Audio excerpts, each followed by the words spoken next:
G'day and welcome to our latest Banger to Beauty summary video, I guess you could say. This is on a 1964 Mark II Wolseley 2480.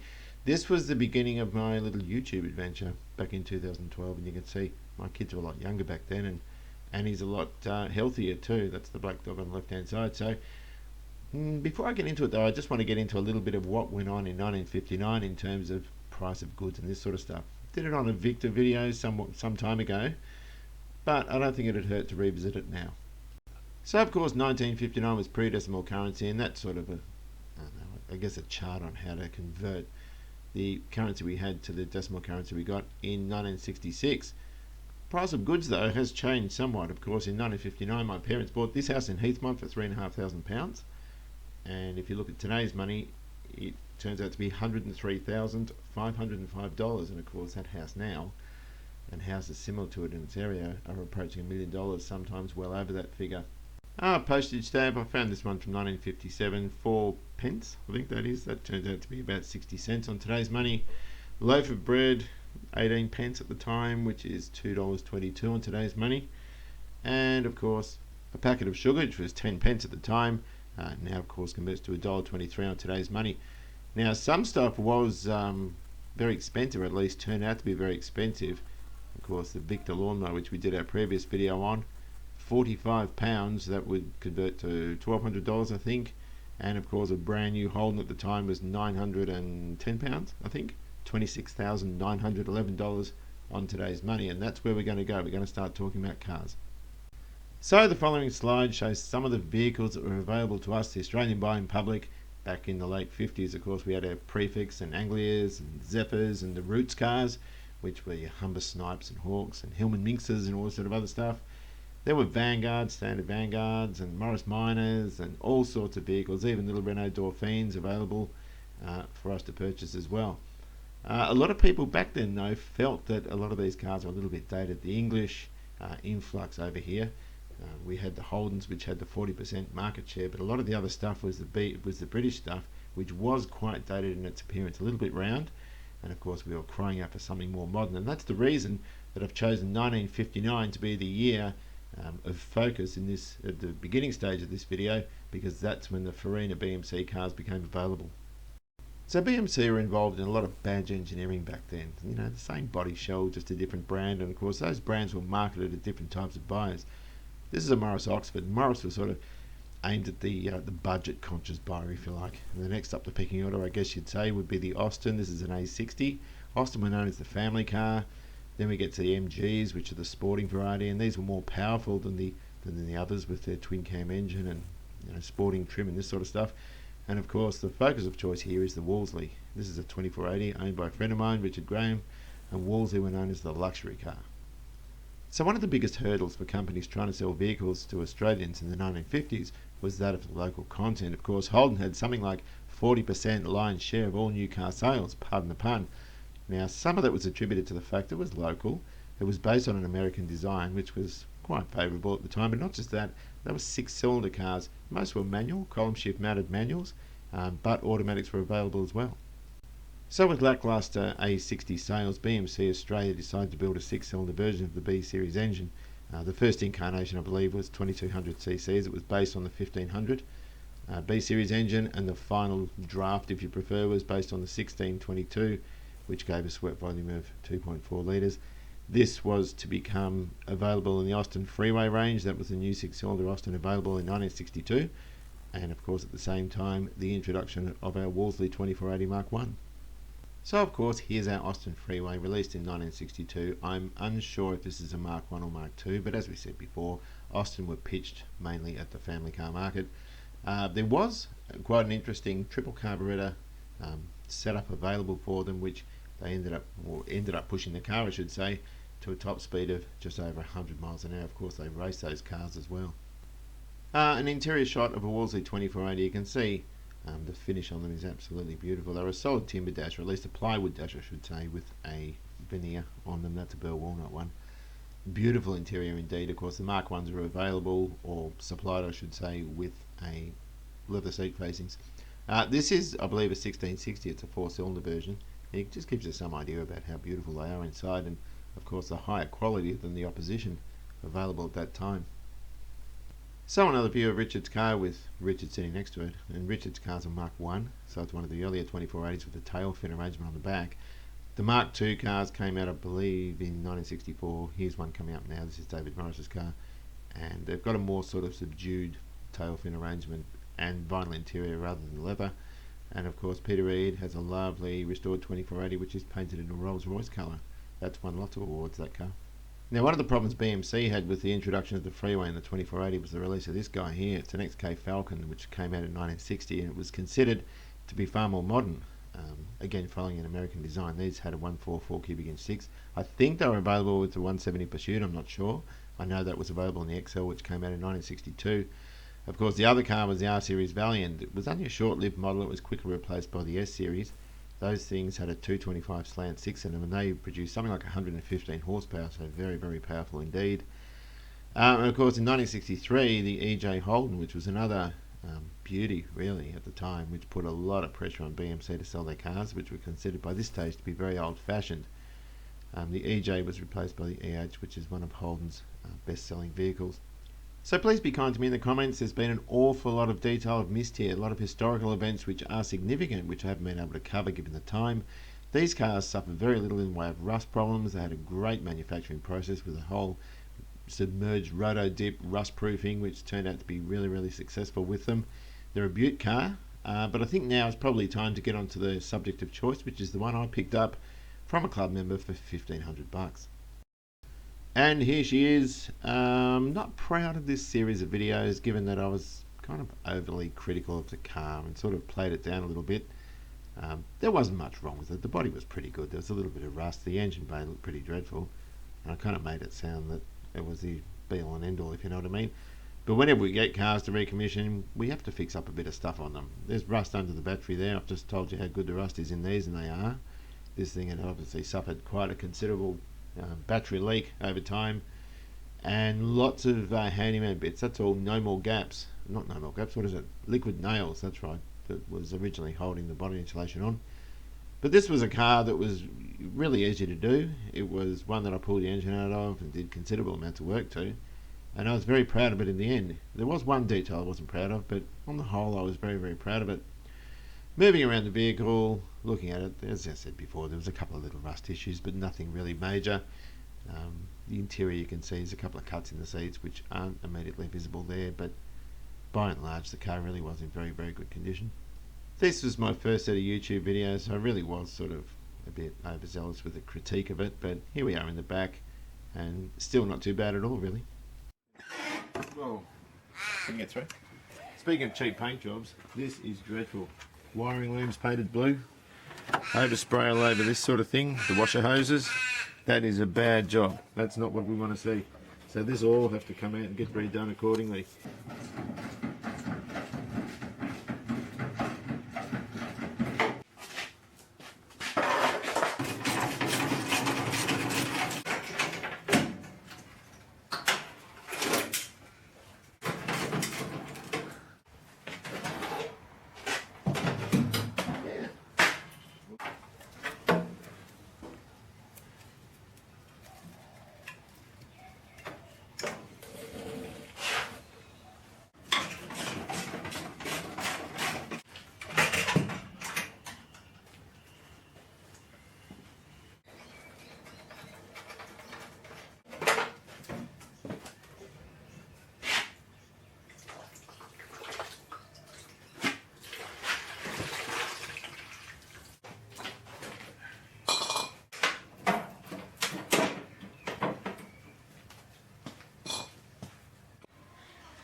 Rightio, Charlie, we've got it stripped down pretty well, haven't we? Yep. Caught in a rock and between a rock and a hard place with this motor, because there's very little in the way of major oil leaks. There's no knocking, there's no tappet noise, there's no smoke. It runs very well. The only problem is there's a slight hiccup in the idle, and number 2 compression's down a little bit. Don't really want to pull it apart.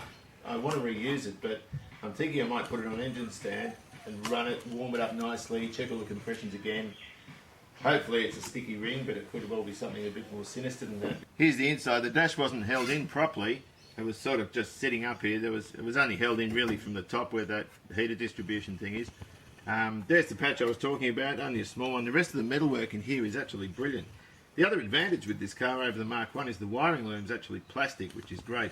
A lot of the earlier cars had a fabric coated plastic, which tends to rot, and you end up changing a lot of it. Floor in the front's the same as in the passenger side. It's in good condition. That's nice and a pleasant thing to find. And this also needs to be all fixed up here. As we said before, the quadrant's not good. Lots of bits and pieces like this from old stereos that can all come off. But generally, it's pretty good. Spare Blue Streak 6 motor. This one's a virgin bore. It's been honed. I did this a while ago for another project and never end up using it. This will be great for the Wolseley if the other engine doesn't turn out to be as good as what I hope it is. Well, I've got to take this out now. And the problem with these things is you have to take this mount off down here so you can clear all this stuff when you take the motor out. All the transmission levers have to come out as well. Just unbolt it from this side, which you should come out quite easily. The original manual says you drop the front end and the powertrain out as one, but I don't want to do that because I've only got an 8-foot ceiling, so I'm going to try and take it out through the top. The problem is the sump on these things has a sharp transition in the bottom of it, which the cross members ride up hard against. And the cylinder head's against the front, right up against the firewall, so it means you can't get that natural angle to lift it out. So dropping the front end a little bit and trying to sort of weasel it out might be the way to go. Say, oh, bye. Bye. Do we look good together? Oh. So this here is the Wolseley. Kevin. How are you, Missy? Good. I can see you in this car, mate. That's funny because I can't. I can see you cruising the streets in a Wally. What do you reckon? No. I'll take you to the chook shed. You can meet the fellas there. They'll love it. No thanks. Let me go and tell you. I've got to talk to your mum for 2 secs. Just give me a second. Alright, we'll start unbolting stuff. It's not going to be interesting for you right now, or at least any time soon, because I've got to get under and take the cross member off, and that's a laborious pain in the neck. But we'll take, once we get the cross member out and I can drop the transmission and take the mounts off, then we can lift it out. Then I want to take it off and give it a bath. Yeah. Give it a bath, make it all nice and clean. So, you can turn that off if you want. So, here comes the bit that I don't want to do. Where's that spoon you had? That was eventful. Oh, it's in my hand.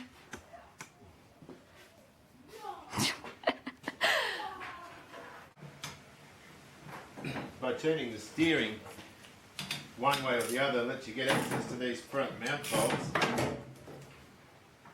They sit on a ledge on the cross member. It's sort of held on by sort of pedestals. So we're ready to lift it out. You can see here I've used rope. You should never use rope. You should always use chain, but I've got rope and I'm being a bit silly doing that, I suppose. All the ancillaries are removed. I've clamped off the fuel. Doesn't matter if you cut this stuff because you're always going to put new fuel line on. Look here, you can see on the Welsh plug someone's tried to seal it by a big chunk of, I don't know what that is, some sort of stag sealant or whatever. It breaks fairly easily. Not a good repair. This is looking more and more ominous as I go. The transmission's holding it right down at the back.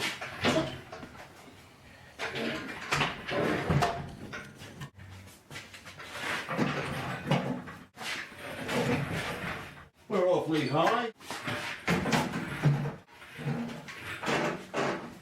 I'm not worried about that, I can fix that when I paint. Right. We'll just drop him down a bit.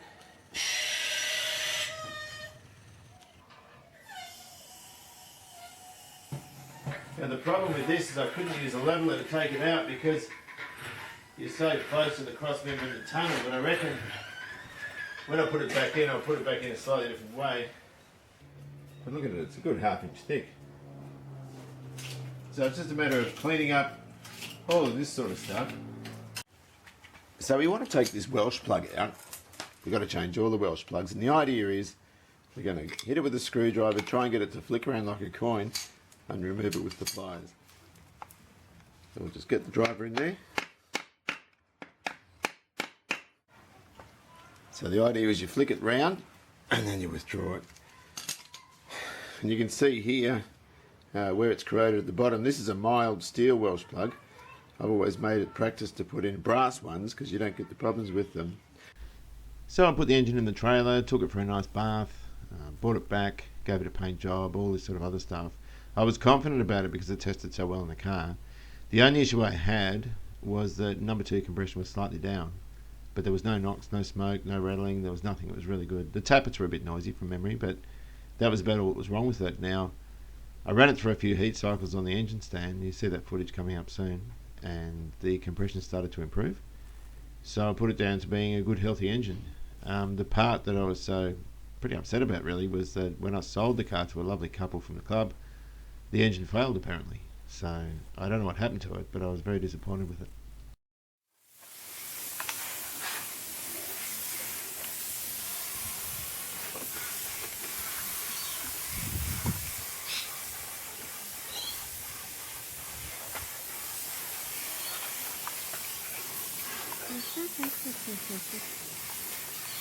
It has an old diesel marine motor look about it.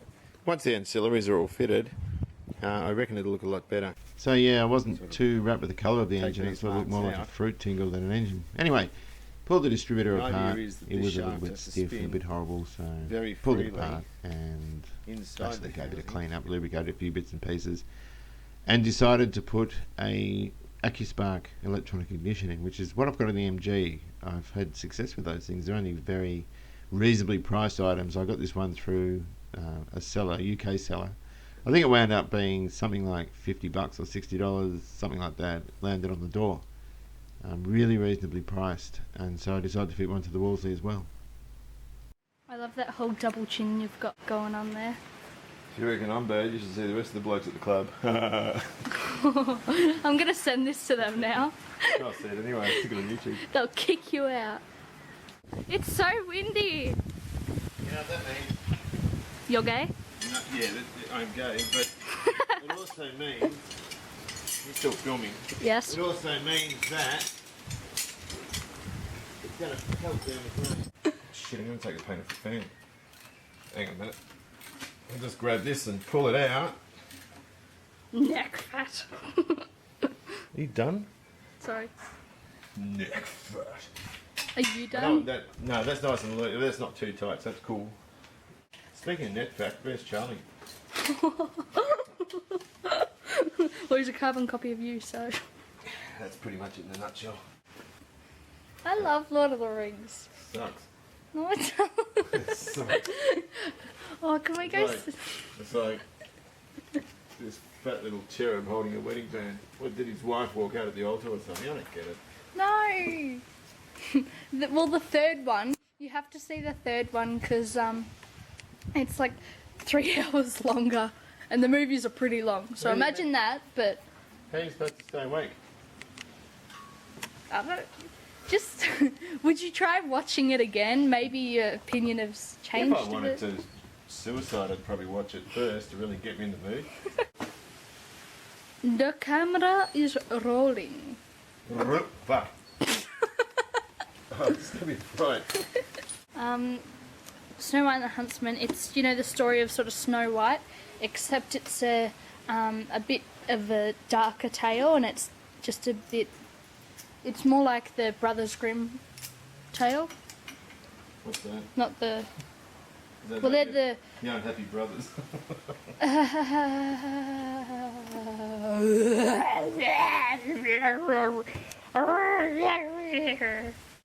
So, we've done the manifold. We'll talk from the middle out. Whenever you talk something, you start in the centre and you work your way out. 1, 2, 3, 4, 5, 6, like that. Same as the cylinder head. You start in the middle and you work your way around. We're a little bit nervous. We're ready to start this thing now. I've got to take the plugs out and crank the motor over. That'll do two things. Firstly, we should see some oil pressure coming up. And secondly, I want to see if it's pumping fuel over the tank on the other side. Try and get a bit of... make sure the coil's off. We've got the engine going. Those are lit up. You can't see it from there, but we'll... 24 pressure. Hello, Rosie. Say hi. Hi. Hi. So here we are, got coil tacho, oil pressure switch down here, the lead for that, coil positive, temp sender. Generator's just acting as an idler at the moment. There's nothing going out of there into the battery. The battery's all sat down here with a Ford type solenoid on it. To crank it over, we turn the master power on, and we can crank it. To start it, we need to turn core power on, and off she goes.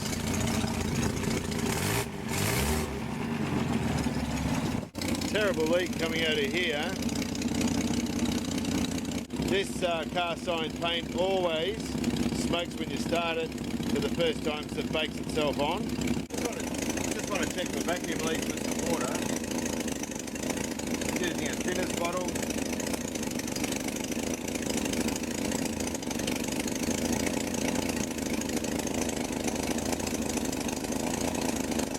That all looks alright.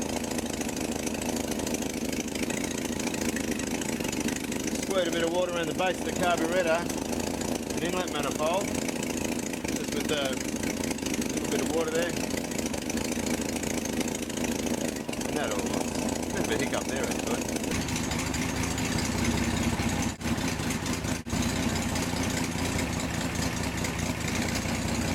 Let's go back to number 2.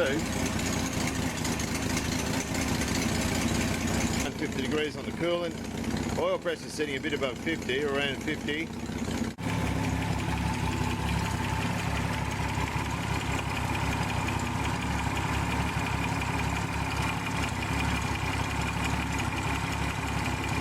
I think that's right there. Capture the nut far more accurately than a normal open ender, but they can be awkward when you're undoing. So if you undo it with a flared nut, then just continue with the normal open ender. Then that'll suffice. Remember when these come off, these lines can be spring loaded a bit, so just handle it gently as you take them off, just in case any fluid decides to come out. And there we go, that looks quite dry.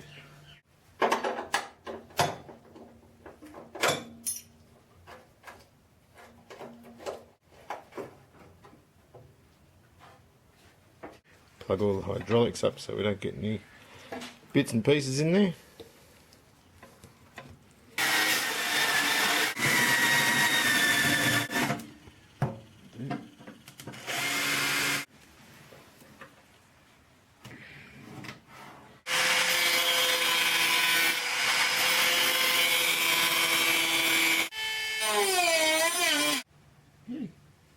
Thank you.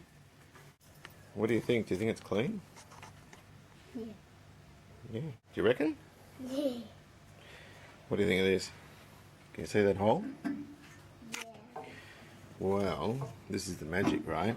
Daddy made a patch for it. Look at this. Magic. And so what we'll do is we'll weld that in. I'll drill a hole and plug weld it, but I've got to do this one too. And I reckon How then, do they break? well, there was the battery has acid in it, and acid eats metal. So the acid fell there and sat there and it ate through the steel. And so we've got to fix that, otherwise we can't get the car finished. What does that do? Well, you know, you pull up to a petrol station and put petrol in your car? Yeah. It sits in a big container at the back of the car, Uh-huh. and when the engine needs it, it pumps through here and goes into the engine. Goes into there, pumps in, goes up this here, goes into there, and then air comes in here, and it turns it into a spray. Like a can of air, fly spray, it turns it into a spray. Oh, yeah. And then round here, electricity comes through one of these at a time, and the petrol's sitting in there and it squeezes this gas, this spray into a small area, and then electricity comes through and it makes it blow up. So every second there's lots of little explosions happening in your engine. That's what makes your car go. Pretty cool, huh? Yeah. Stop.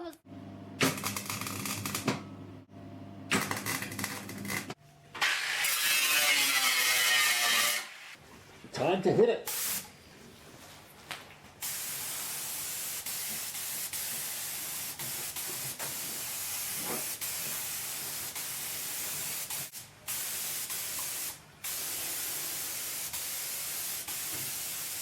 Don't do that. What? What are you doing? Well, I'm about to talk. All right. Want you to meet someone. Lana. Okay, you ready? Are you going? All right. I've got a preview for both of you, which I reckon is going to be the duck's guts. Look at it. Do you like it? What do you Now- think, Mum? Do you like it, Suze? Yes.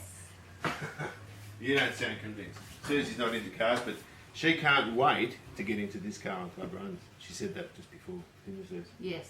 And it looks a little bit sort of bluer. The original colour's sort of paler and a bit creamier. Now I've got some reduced white I can put in there, and a little bit of ochre tint. And look, I don't want to sound like a wanker. I know a little bit about paint from working in a paint shop when I was at university. Admittedly, it was Bunnings and it was house paint, but it's still playing around with tinters and whatnot, so I'm going to play around with that. Now, a lot of old cars have a reputation for having crummy electricals, and some of them do, some of them don't. The thing is, the first thing you need to do with any electrical problem is start at the very, very beginning. Start with the basic stuff. And in most of the cases I've come across, it's where they're earthed and how they're earthed. If these earth points aren't clean, you'll get all sorts of backfeeds through your wiring. Now, in the case of the back of the car, a bad earth can cause all sorts of symptoms like flashing brake lights instead of indicators. They often confuse and bamboozle when things go wrong, so you need to make sure these earth points are nice and clean. One of the most important earth points on the car is the strap that goes between the engine and the chassis. If that engine and transmission isn't earthed properly, because don't forget they're rubber mounted, the earth will actually come through the speedo cable in a lot of cases and seize it. So whenever I see sort of rusty brake lines, I like to replace them because you can't see inside them, so you've no idea what sort of condition they're like, particularly when they're 50 odd years old. So I just run cable along them to determine how much Bundy tube I need and make the new lines that way. So, Dad, you want to tell us what you've been doing? Right, I've nearly got it finished and ready for the engine. Today we've done a bit of bodywork. Come around here and I'll show you. Bit of filling there. There's metal all behind here. That's all bare metal there. There's only a very, very, very light skim of bobber in there. Just to tidy it up, make it a bit more sort of even. Fortunately, there were a couple of rust bubbles, but there was solid steel behind, which I managed to get rid of all the surface rust and all looks good. Round here, that looks a bit manky. That fuel filter, that comes off. The new one comes in with the engine when it goes back in. Got to put the WIPO motor in today, and the drive for it, and I'll go through that. We'll also put the master cylinder on, and I need to mock up lines, or the length of lines. The other ones that came off are really, really sort of distorted and horrible. So I'll use cable and sort of tape it along here so I can get the right length when the booster goes in, and we can do that. And once that's done, we'll wrap it up, and we should be ready to put the motor in next time. Sounds good. Yep. Let's stick this master cylinder on. I made up a little gasket for the back of it, so it's all nice and kosher. And I'm going to stick it in here. Oh, look. Look. Alright. You can turn it off now. No, this is really fascinating. I want the viewers to see, you know, this birth of a car. A rebirth of a car, sorry. I thought you were going to say better that than an afterbirth of a car, isn't it?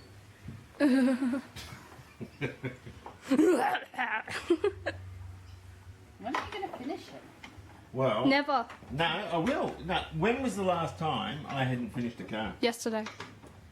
No, I always have that recently. I've always finished cars and start. I can't stand unfinished projects, and I'm not going down that road. So, no, it will be finished, but I reckon I'll try and get it roadworthy to Easter. Can I have that rag? No. Because I don't want to scratch everything up, so I'll just put that there. Your mother actually loves this sort of thing. She told me the other day, She looks very interested. watching me put wiper motors in is the duck's guts. Did you see? Yes, darling.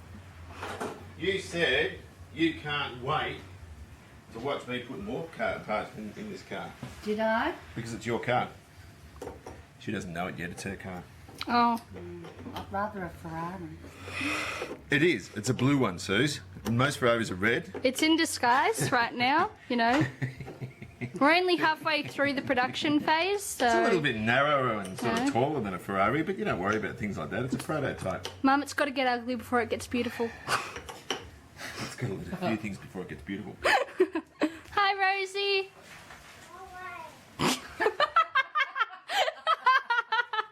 You're good with kids. Yup. You should be in What's the childcare. secret to your... I'm the best big sister. Go away. Hi, Rosie.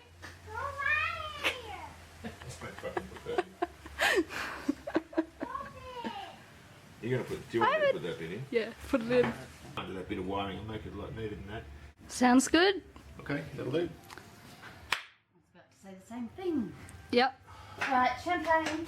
Well, we're ready for the next stage. Ready for the next video. This is fitted out as much as I'm going to fit it out now. The next stage is to put the engine in.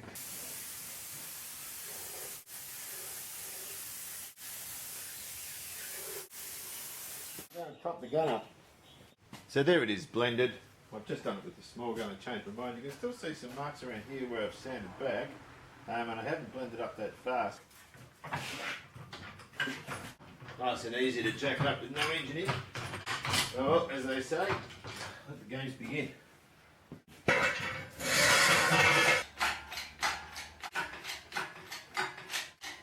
so scared of this coming down. Lifting it up from a different place to keep it more level. If you remember when we brought it out, it was sort of diagonal, or almost vertical.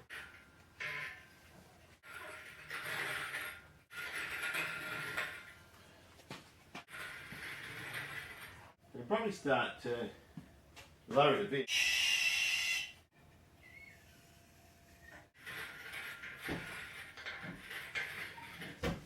Alright, we're getting there. Maybe down a little bit more.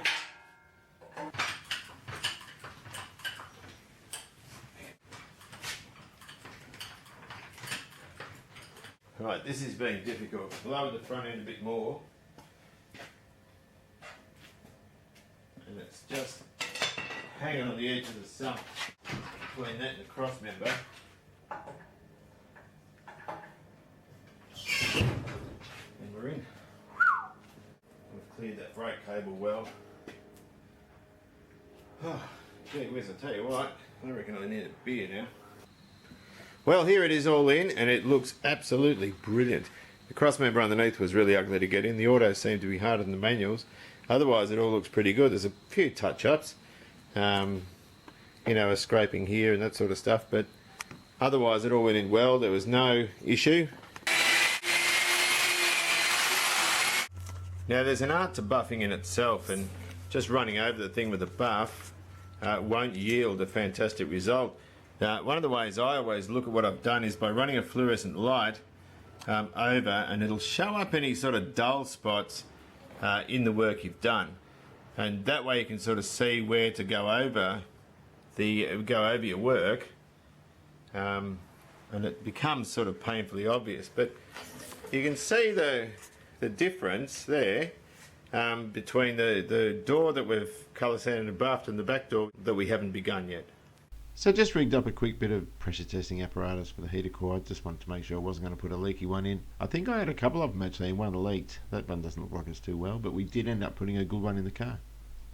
Here is the sort of thing I'm talking about. This is the Galaxy's engine bay.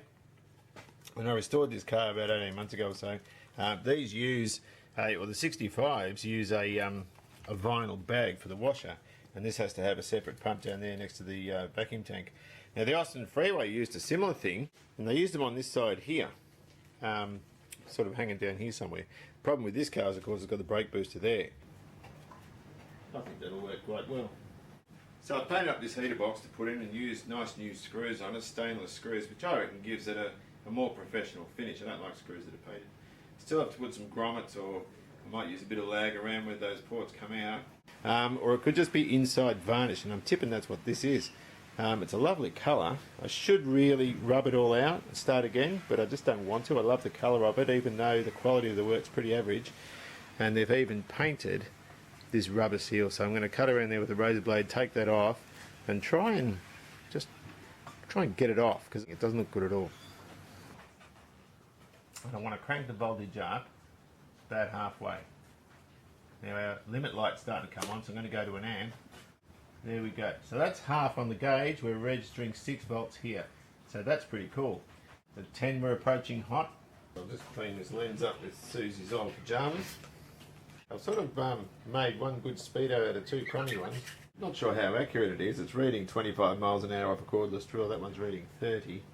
But whatever the case, that looks a lot better than what we had before. In all my wisdom, I leant on this thing and broke it. It's a good thing I have a spare, actually. Bit of a pain in the neck to put in, because you've got to get the cable right up the steering column, which means you have to use a snare.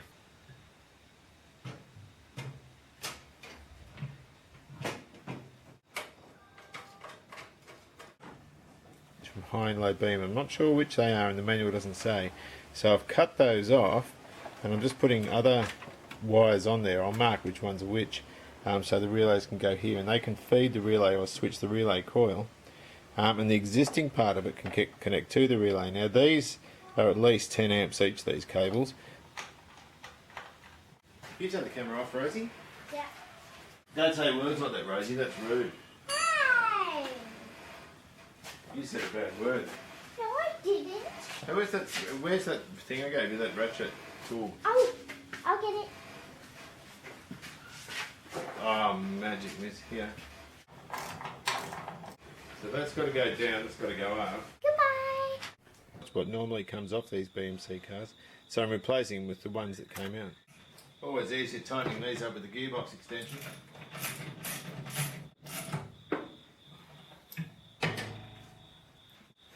It's well worth winding this up before you put the grill in. So they use more power than halogen. The light won't be as good quality, but it doesn't matter that much for now. Until I can get the right ones of these. I'm going to return these. I just don't think they're going to look right. Not totally gone to waste with the relays, because they'll still supply more or better power to them.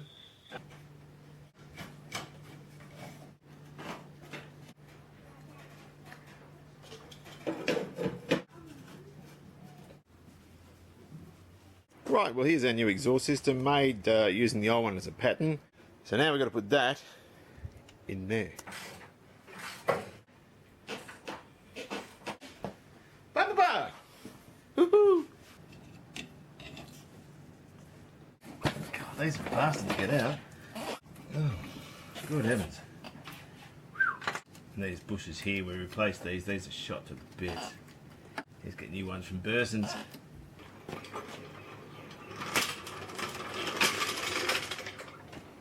Beautiful. I think we'll load this in the trailer and take it down to get a good clean. I'll scrape some of that gunk off. Breakfast is done. Do you want a cuppa? Okay. Hello. Gosh, Dad, stop! It wasn't me. You need the normal Cocoa Pops. Not the mood yet? Okay. How you feeling, Susie? Good. Susie's not been well yesterday and the day before. Diarrhea. She didn't have diarrhea. Got to do a bit of interior work. This seat here looks actually quite good. The driver's one's a little bit sad. Now, unfortunately, you can always find a good passenger seat, and the driver's ones are always harder to get because obviously they get more use.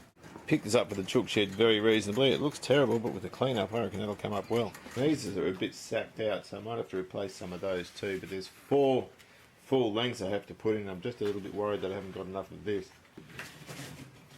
It's suspended there in the centre, which gives it the sort of amount of rebound you need. Once I've successfully done one, I'll take it off again, measure and cut the other 3, because I need to have 4 of them. I might just leave it like that. I'll finish tucking it up and so get a hairdryer and shrink it back a little bit if I can, but it's looking really good, you know, for the total sum of about $32. It's not a bad seat. Beautiful.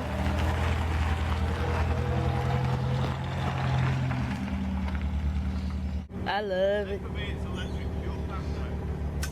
Yeah, okay. Oh, here we go. These are horrid. These things, they're They get so rusted in.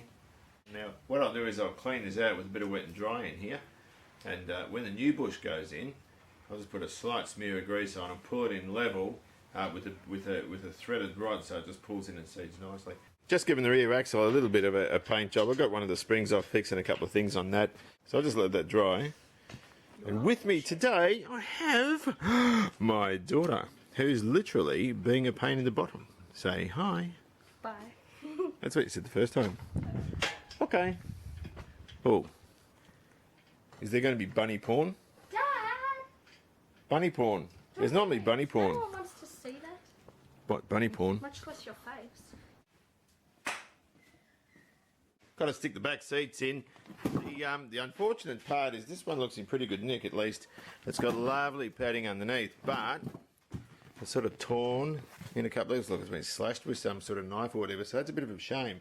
But I can use that upholstery to fix this bit here. Now that's actually a really good squab cover, but the top's been sunburned, so that's no good. So I can cut bits of this cover off, line up the pleats and run a bit of piping or something along there. That'll fix that up. Now for the bottom, I've been back to the chook shed, and this looks similar to the other one I bought. Quite dirty, but in really, really good nick. And the other thing is, it looks a bit rusty and a bit messy underneath, but it doesn't matter because I can take this cover off and use it on the other frame. Alright, so the battery's just sitting there. I haven't clamped it in yet, and this positive's just sitting here. But before I put any power through, I just want to give it a quick visual check. Have a good look around the car, just to make sure everything looks in order with the wiring. The first thing we need to make sure of, because we haven't got the dash top in, I've left the dash top out because you can see it's all nicely clipped behind there, but I just want to make sure there's no chance of a short circuit anywhere. So I do have to change this button because it's not for an automatic car. Wow. Chance of that was real easy.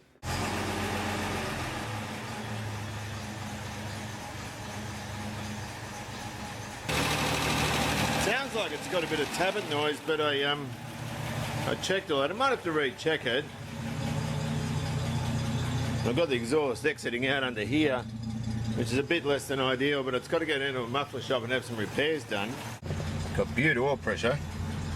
The other thing you want to do is you want to put these springs in before you put the shoes in, by just lacing them over, because you can't get them in after the shoes are in.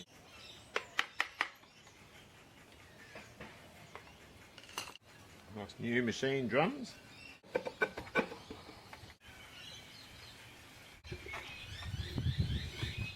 Oops. And two little dots there, and that way I can put the yoke back on here without getting it 180 degrees out of phase. Now, that probably doesn't matter on a shaft like this, but if you've got a skyline with a centre bearing or whatever, they can vibrate and carry on like a pork chop. And the flex aid in the primer that I've made is, or prepared, is going to serve these well. Now these things are really rough and ready. I'm a bit desperate because I can't get other ones from the chook shed, so I'm sort of stuck with using ones that I had. Of course, the original ones on the car were shot to pieces. Now, this is going to be really unorthodox because what I'm going to do, they're fairly close to the original colour they're meant to be, and it's just in primer, so I'm going to clear coat these. I don't want them shiny, but I want them so that if anything spills, they can be wiped out. So I ended up replacing quite a few front end bits. One thing I was happy with though is the kingpins were really, really good. And so were the bushes actually. I didn't need to put new bushes in or ream them or anything like that. Those two pivots at the bottom were knackered though. I did have to replace those. And also that little arm between them, I can't remember what it's called. But on the whole, it did turn out really well. There was no slack in the front end. There was nothing like that. And it was a really successful bunch of repairs. The Wolseley Car Club in Victoria, they're just all normal, well-adjusted people with a common interest. Just the way a car club should be. Give this a bit of paint. You could call that a rust preventative, or moisture will go under there and it'll cause more rust, but whatever the case.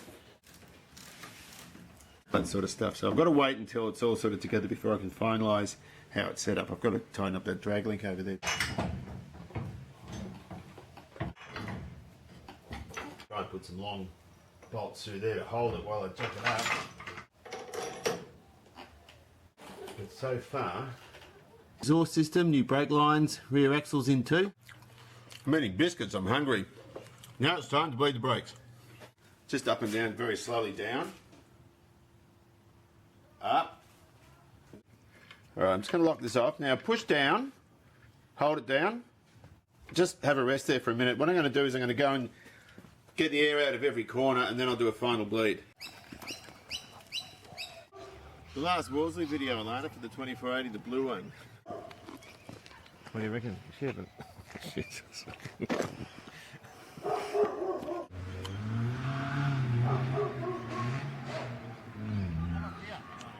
Well, it is now time to go and buy some rubber. A brand new set of GT radials, complete with white print and little nipply bits. They'll all come off eventually when I start driving, but there we go, 4 brand new tyres to go on the car.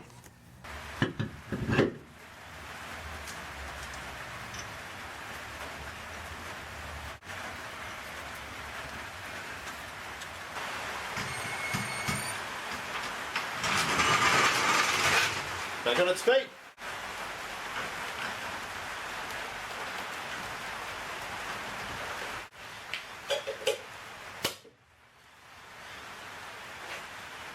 Well, there she is, finally back on her feet.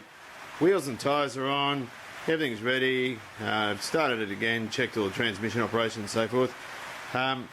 So from here we go to book in to have the exhaust finished off and get her roadworthy. Right, changed a couple of things on the 2480. Changed the solenoid for an automatic one so it looks much more kosher there and sort of tidied all this up. Also put these beautiful green solid core wires on. I think they look much better than the other ones that were there. The other ones are going to be used on the 14 motor on the stand. This is nice and strong. This looks a little bit 1950s fire truck, but it provides a brilliant interference fit there, and I can use a little bit of hose there to hold it onto the rocker cover, and it doesn't look too bad either. And here she is looking lovely, with a nice new roadworthy on the bonnet. Look at that. But after that, off to Vic Roads for some plates. I must say, I'm very, very pleased with this car now. Look at that. Isn't that absolutely lovely? I think the steering wheel was straight though. Yeah, that's probably better.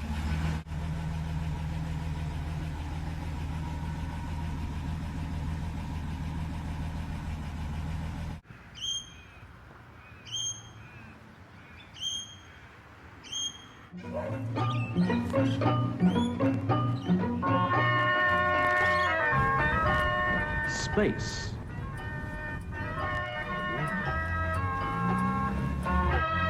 Comfort.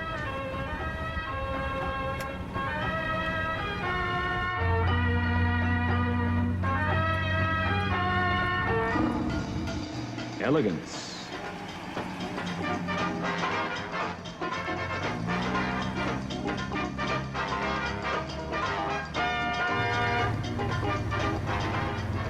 A new dimension in space.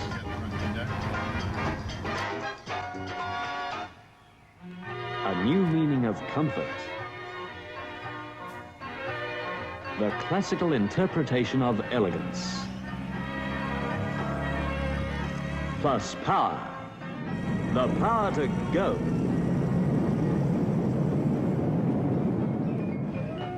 Power from the unequaled Blue Streak 6 engine with sensational Borg-Warner automatic transmission, or manual if you prefer. The power to stop. Servo-assisted power to stop. Space, comfort, elegance, power, safety. What more do you need in a motor car? Nothing. Can any other car offer these 5 essentials in such full measure? None. Not at this price, for here's the car with comfort and economy others will want to copy. Come and try it. Nothing less will do. Not with this car. This car, the new BMC Wolseley Mark II, the new dimension in car comfort. So that's it for the bang of beauty on the old Wolseley Mark II. That was a terrific little car, and of course it was a terrific time as well back in 2012. It was terrific fun. The kids were younger. I included a lot of that footage, so I hope you don't mind. We did more as a family back then, I think, and Susie never really haunts the garage anymore. The house of Mum's in Park Orchards is sold off and bulldozed. That's no longer there, and the chook shed's gone. The A60's gone, and work was great back then. But you know what? Life goes on, and I really, really enjoyed this. So I hope you don't mind all that sort of family footage put in there. Whatever the case, I hope you enjoyed that, and take good care of yourselves, enjoy a classic, and I'll see you soon. Oh, might be time for another one of these.